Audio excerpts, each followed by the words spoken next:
Question number 4 এই 4 টো কোন বেলেগ তো ইয়াত চোৱা কি কৈছে যে ইমানৰ বাবে দেখুৱা যে n * 7n² + 5 ক 6k, k belongs to n ধৰণে প্ৰকাশ কৰিব পাৰি। এতিয়া ইয়াত কাহিনীটো কি ইয়াত আমি ইয়াক a = বা n = তোমাৰ 6q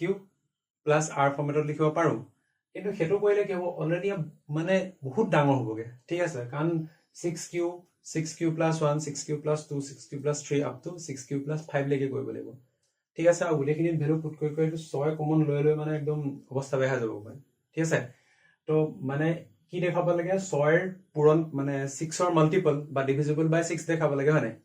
গতিকে সেই দেখাওঁতে মানে চুলি বগা হৈ যাবগে, ঠিক আছে। তাতকে এটা বেলেগ অপচন আছে, আমি সেইটো ট্ৰাই কৰিম। হ'ব কি আৰোহণ সূত্ৰ তোমালোকে পঢ়ি আহিছা আগতে বা ম্যাথমেটিক্যাল যেটো ইন্ডাকশন ফৰ্মুলা, হয়। তো প্ৰথমতে কি কৰিম আমি লিখিম ধৰা হ'ল এটো চোৱা এটো তুমি কৰিব পাৰা, একো আপত্তি নাই, ঠিক আছে। 6 তোমাৰ q + r ধৰি পেলাই তো কৰিব পাৰা আৰু তুমি কৰি চাবও পাৰা ইনফেক্ট, ঠিক আছে। কিন্তু অলৰেডি সেই বস্তু বহুত দীঘল হ'ব মানে, হয় কৰি চাবা দে, এইটো তোমাৰ কথা। বাৰু মই এইটো কৰিছো হা। ধৰা হ'ল মই কম যে fn = n * 7n² + 5, ঠিক আছে। ইমানক তোমাৰ 6k ৰূপত প্ৰকাশ কৰিব পাৰি,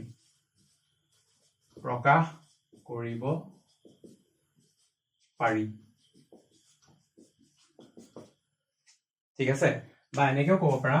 অৰ্থাৎ n * 7n, অৰ্থাৎ এনেকেও ক'ব পাৰো যে fn ক 6 ৰে হৰণ যায়, ঠিক আছে। এটো কলো। এতিয়া আমি কি কৰিম একৰ কাৰণে চাম, একৰ কাৰণে হয় নহয়। তো f1 = 1 * 7 * 1² + 5, 7 * 1² মানে কিমান 7 + 5 কিমান 12, ঠিক আছে। তো 12 কি 12 কমা দিছো 6 ৰে হৰণ যায়, ঠিক আছে। 6 ৰে হৰণ যায়, ঠিক আছে। গতিকে মই কি লিখিম এতেকে f1 সঁচা, ঠিক আছে, একো প্ৰবলেম নাই। এতিয়া আমি কম যে ধৰা হ'ল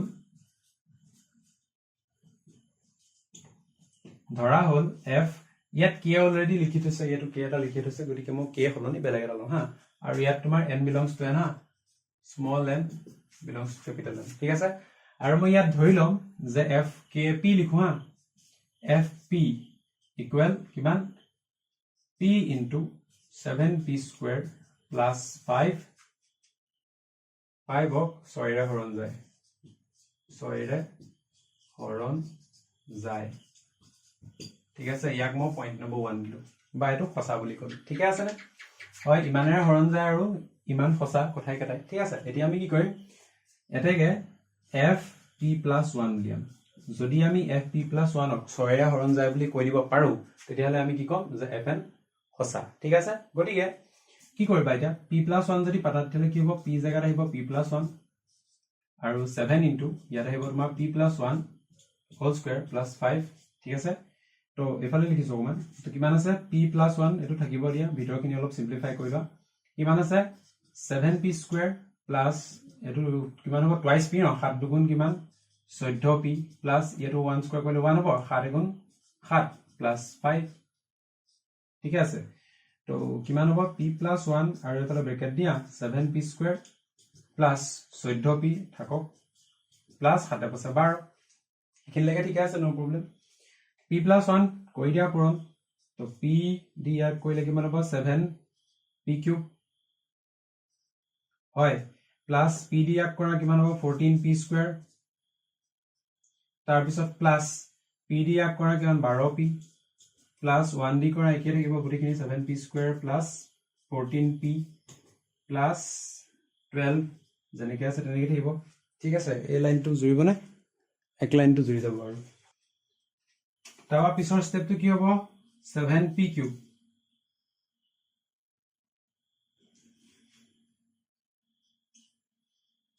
প্লাস 14p² 27 কিমান 21p², প্লাস 12 আৰু 14 কিমান 4 2 6 26p প্লাস 12 ঠিক আছে না বুজাইছে ওকে এতিয়া এটুকে মই আচ্ছা ৰবা এই যেটো 1 টো আছে না 1 টো অকন ছুটিকে লিখিছো এটো 1 লিখিছো আৰু এখিনিত মোক জায়গা অকন লাগিব অলপ কৰকে ওকে এতিয়া 7p কিউব আছে আৰু 21p স্কয়াৰ আছে ইয়াত চোৱা এই p যদি মই ইয়াৰ লগত ইনটু কৰি দিও তেতিয়া কিমান হ'ব 7p কিউব আৰু p টো ইয়াৰ লগত ইনটু কৰি দিলে কিমান হ'ব 5p হ'ব প্ৰথম মই এটো বনাই লও গতিকে 7p কিউব বনি আছে লিখা 7p কিউব প্লাস মোক কি লাগে মোক লাগে 5p এটা প্লাস 5p তাৰ পিছত যি হ'ব দেখা যাব এটা কি থাকি গল 21p স্কয়াৰ থাকি গল ওকে 21 তোমাৰ p স্কয়াৰ ঠিক আছে তাৰপিছত ইয়াৰ পৰা যদি তুমি 5 এটা লৈ আহা কিমান থাকিব 21 থাকিব গতিকে প্লাস কিমান লিখিবা 21p প্লাস 12 ইয়াত কৰিব লগিয়া নাই বাকি ইয়াত তোমাৰ ইয়াত যদি p এটা কমন লয় কিমান পাবা 7p স্কয়াৰ প্লাস 5 পাবা হয় এটোৰ কমন ললো আৰু ইয়াত কি হ'ব ইয়াত কি লব পাই আমি ইয়াত 3 এটা কমন লব পাই কিমান হ'ব 3 7 গুণ 21 3 7 গুণ 21 প্লাস 3 কিমান গুণ 3 4 গুণ 12 মানে ঠিক আছে 12 এতিয়া ইয়াত চোৱা ইয়াত কি কমন আহিব তোমাৰ কমন একচুয়ালি নাহে ইয়াত আমি এটো ক'ব পাৰো যে p ইনটু বা এনেকে লিখো ইয়াত ইয়াক মই 2 নাম্বাৰ দিছো এটো ইকুৱেশ্যন নাম্বাৰ 2 2 ওলাইছে না একদম টানি আৰু কোন ভালকে লিখিছো ৰবা ইয়াক মই ইকুৱেশ্যন 2 দিছো নাম ওকে এতিয়া ইয়াত চোৱা ইয়াত কি p into 7p square plus 5 কি 5 6 ৰে বিভাজ্য হ'ব কোৰ পৰা 1 ৰ পৰা ঠিক আছে এক এটো ঠিক আছে তো এটো প্যাটাৰ্ণত আছে এটো আমি খসা বুলি কৈ দিছো আগতে গতিকে কি হ'ব এই পাৰ্টটো আমাৰ হৈ গল মানে এতিয়া আমি সেকেন্ড এই পাৰ্টটো যদি 6 এৰে ডিভিজিবল দেখাই দিব পাৰো বা ইনফ্যাক্ট তুমি ইয়াক যদি যুগ্ম দেখাই দিব পাৰা ন এখিনিক যদি যুগ্ম দেখাই দিব পাৰা ন তেতিয়াও হৈ যাব ঠিক আছে তেতিয়াও কাৰণ 3 আছে যদি ইয়াত এটো যদি যুগ্ম হয় ইয়াৰ পৰা 2 এটা কমন আহিব এই গুটেটো বা 2 এটা যদি কমন আহে 3 গুণ 6 হ'ল তো আলটিমেটলি 6 ৰ গুণিতক হ'ব মানে কি 6 ৰ বিভাজ্য ঠিক আছে আচ্ছা ব্ৰেকেটত দিবা দে ভালকে এটো নাপাহৰিবা এটো মুছিং দিবা ঠিক আছে এতিয়া আমাৰ মেইন গোলটো কি যে p যদি যুগ্ম p ৰ যুগ্ম মানৰ কাৰণে p ৰ অযুগ্ম মানৰ কাৰণে মই 7p square plus 7p plus 4 ক যুগ্ম দেখাব লাগে ঠিক আছে এতিয়া যদি এনেকে কও যদি p যুগ্ম তেন্তে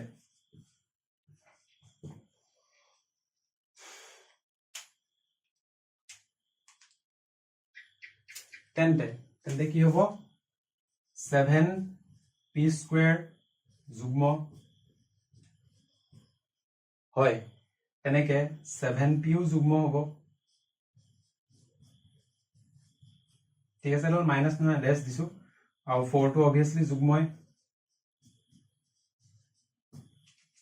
হয় তো এটাকে কি হ'ব তোমাৰ 7p square plus 7p plus 4 যুগ্মই পাম না ইভেন নাম্বাৰ হয় ঠিক আছে নো ডাউট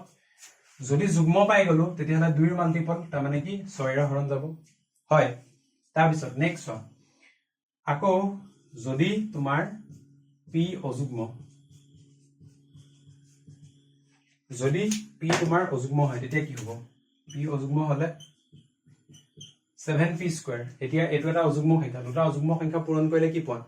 অযুগ্ম সংখ্যা এটা ধৰা তোমাৰ 7 ললো 7 গুণ 49 ন ঠিক আছে দুটা অযুগ্ম সংখ্যা পূৰণ কৰিলো কি পালো অযুগ্মই পালো তাৰ পিছত আৰু এটা অযুগ্ম সংখ্যা তোমাৰ 7 অযুগ্ম p জনিবা তোমাৰ অযুগ্ম সংখ্যা 3 জনিবা ঠিক আছে গতিকে 7 3 গুণ কিমান 21 আৰু 21 আৰু 49 যদি যোগ কৰে কিমান পাবা 21 49 যোগ 21 9 কে 10 গুণ হৈ গলে 4 2 6 কে 7 ঠিক আছে কি পালা এটা যুগ্ম সংখ্যা পালা মানে কি 7p স্কয়াৰ প্লাস 7p কি হ'ব সদায় যুগ্ম পাবা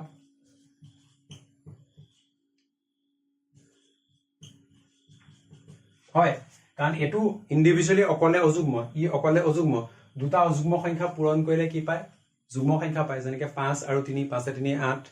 7 আৰু ধৰা 13 7 13 কিমান 20 যুগ্ম সংখ্যা ঠিক আছে গতিকে এই দুটা যোগ কৰি সদায় তুমি যুগ্ম সংখ্যাই পাবা তো এটাকে কি হ'ব 7p square plus 7p plus 4 obviously কি হ'ব যুগ্ম হ'ব ইভেন নাম্বাৰ ঠিক আছে গতিকে কি হ'ব আমি p ৰ ভ্যালুটো ইভেন আৰু অড দুইটাৰ কাৰণে কি পাওঁ সদায় যুগ্মই পাওঁ ঠিক আছে তো তলত লিখিবা যে যেহেতু p ৰ যিকোনো মানৰ বাবে p ৰ যিকোনো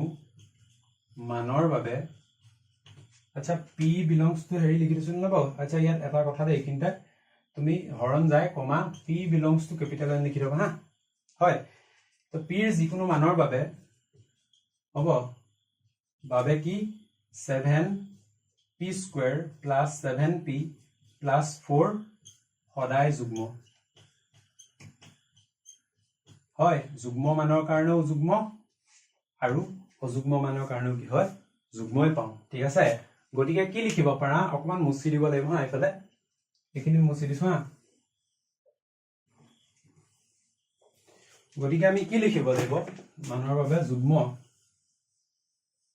হ'ব এটাকে 3 into 7p square plus 7p plus 4 কি হ'ব তোমাৰ 6 ৰে বিভাজ্য হ'ব ঠিক আছে এটো যুগ্ম সংখ্যা ইয়াৰ লগত যদি 3 পূৰণ কৰা তেলে কি হ'ব 6 ৰে ডিভাইড হ'ব ঠিক আছে গতিকে কি ক'ব পাৰা এটাকে ক'ব পাৰা যে fp + 1 হসা আৰু যেহেতু fp + 1 হসা হ'ল গতিকে আৰোহণ সূত্ৰৰ পৰা বা ম্যাথমেটিক্যাল ইন্ডাকশনৰ পৰা আমি কি ক'ব পাৰো যে লিখিবা তলত এটাকে আৰোহণ সূত্ৰৰ পৰা আৰোহণ লিখিছো হা আৰোহণ সূত্ৰৰ পৰা ঠিক আছে আমি কি লিখিব পাৰো যে fn হসা এনেকে লিখি দিবা ঠিক আছে আৰু সোৱা আৰু এই কোৱেশ্চনটো সোৱা দেখাত এনেকুৱা কিবা কেজেং লাগিছে দেখিবলে কিন্তু এটো যে সেই 6k কে মানে ইয়াত ধৰা 6q 6q + 1 এটো বহাই কৰাতকে যে যথেষ্ট ভাল মানে আৰু যথেষ্ট চুটি মানে ঠিক আছে আৰু হেয়া এনেকুৱা কোৱেশ্চন আমি কম কৰিছো গতিকে কি হ'ব তোমালোকৰ ইয়াৰ ওপৰত আন্ডাৰষ্টেণ্ডিংটো অকমান কমকে থাকিব সাগে যদি হয় তেতিয়াহলে প্ৰেক্টিস কিন্তু ফৰগে কৰিব লাগিব নহলে এক্সামত পাহৰি যাবা ঠিক আছে তো আশা কৰো বস্তুখিনি হেল্পফুল হৈছে বস্তুখিনি ইজি হৈছে মই জানিছো যদি ফাৰ্স্ট কোৱেশ্চন তেল টাইম লাগিব মানে অকমান টাইম দিয়া ইন্টাৰেষ্ট মি মানে ইজি আছে ইমান টান নহয় ঠিক আছে so thank you so much for watching আজি ভিডিওটো ইমান থক আৰু নেক্সট ভিডিও আমি লগ পাম so stay curious keep learning